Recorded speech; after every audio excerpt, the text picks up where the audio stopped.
Welcome back. Today we're looking at a really strong audio script about achieving English fluency by training your mouth and muscle memory, not just your mind. And that core idea is fantastic. It reframes the whole process as physical training, which is so much more empowering. We found 3 ways to take that concept and really make the exercises revolutionary. I agree. The athlete analogy is perfect. So let's dive right into the solutions. The first step proposed is shadowing, and I think we can make that much more powerful. To elevate the practical advice and maximize the achievement of those highly natural sounds, the script has a significant opportunity to redefine the current shadowing technique by incorporating deep listening and selective input. Okay, so the current script directs learners to copy rhythm, intonation, and speed. That's the classic advice you hear everywhere, isn't it? It is the standard, and that's exactly the weakness. It's useful, sure, but it doesn't really follow through on the physical training argument. It's, focused on the surface sounds, not the deep mechanics. So you're saying it encourages just copying the sound without teaching the learner how to physically make that sound with their tongue and lips? Precisely. If it's physical training, you need a physical checklist. So our suggestion is to add an explicit pre-practice phase. Let's call it precision placement training. First, learners have to choose a specific mentor voice, and then use deep listening to analyze the physical mechanics before they even try to speak. That makes total sense, but it sounds really advanced. How do you stop a learner from getting, paralyzed by trying to map their own tongue position? That's the key question. And it's not about studying linguistics. It's about shifting from hearing to feeling. So first, you make them choose. Don't just use a short audio clip. No, pick a specific podcast host, a YouTuber, someone whose speech style you want to own. Okay, that gives them a clear target, a reason why. But what about the how? The physical mapping part? You give them a clear mandate.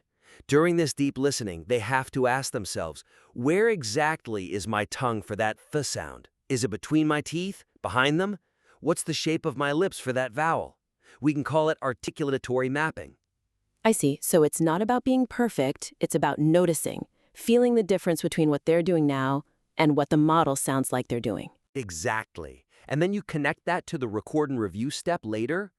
Don't just check for clarity. The learner should ask, did my tongue feel right for that R sound? Did my breath feel supported? That's how you make it real physical training from the very start. That's a huge upgrade to step 1. Okay, let's move on. The script does a great job connecting fluency with confidence, especially that feeling of brain freeze. Absolutely. It nails the problem when it says, your brain freezes and your confidence disappears. And the advice to keep talking is good, but it's reactive. The 5 steps are all mechanical. Ah, so there's no specific drill designed to build muscle memory for speaking under, emotional pressure. Exactly. We've pointed out the mental block, but we haven't given them a physical tool to fight it. So the material needs a dedicated high-impact exercise that trains the emotional dimension of speaking. It sounds like we need an exercise that forces the mouth to work correctly even when you're feeling nervous or excited, just like an athlete practicing under game day pressure. That's it precisely. My suggestion is to introduce a focused exercise called emotional context simulation. It frames fluency as the courage to perform under pressure by linking the physical act of speaking with real emotional intent. I love that. But again, how do you get someone to do this without feeling, ridiculous? We're not trying to turn them into actors. A very crucial point. You frame it as stamina training, not acting class. Give them low-stakes examples. For instance, modify the daily repetition sentences. Instead of just saying, I really enjoyed the movie clearly. You have them say it 10 times, but each time with a different emotion. Yes, say it with intense joy, then with sarcastic disbelief, then with, say, persuasive excitement. Each one of those emotions forces a totally different physical response in your breath, your tension, your mouth shape. So you're practicing the physical release of language under stress. Like if you rehearse, could you help me with this, while trying to feel urgent, your body learns to produce the words even when your heart is racing. You're building emotional stamina.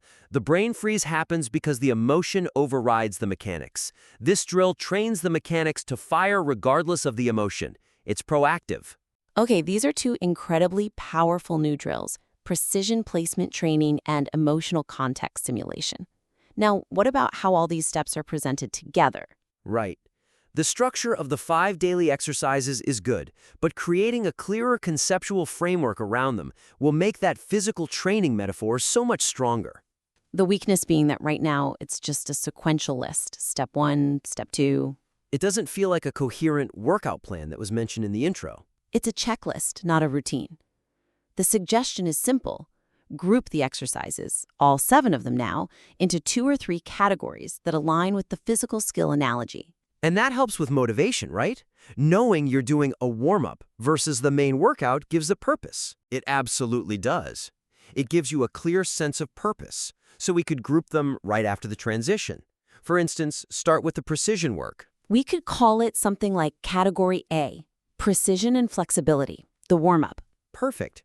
And that's where our new precision placement training goes, along with the daily repetition sentences. These are the exercises that wake up the muscles. Then you move to the main workout, the stuff that builds automaticity. So, Category B, Automaticity and Endurance, the daily practice. Exactly. That's the heavy lifting. This is where think aloud and conversation loops fit. And we should explicitly label think aloud as automaticity training because that's what it is, connecting English directly to action. And finally, the performance part, where you test yourself under pressure.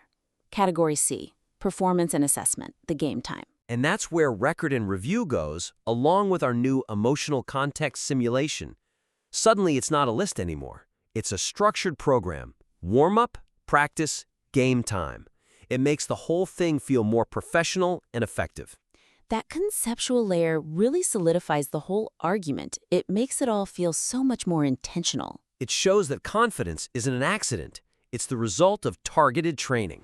So, to bring this all together, we've identified 3 major opportunities to strengthen this already fantastic script. First, go deeper on the physical training by adding precision placement and articulatory mapping to the shadowing exercise. Really focus on the micro movements. Second, tackle those psychological barriers head-on with emotional context simulation, building the stamina to speak clearly under pressure. And finally, organize all 7 exercises into a clear conceptual framework, precision, automaticity, and performance, to reinforce that central training metaphor. The core argument of this script is so powerful, and implementing these changes will turn it from a great idea into, I think, a truly transformative tool for anyone learning English. Absolutely. We're really excited to see the next version. Please apply these suggestions and send it back to us for another look. You've really got something special here. Until next time, keep challenging your work and keep submitting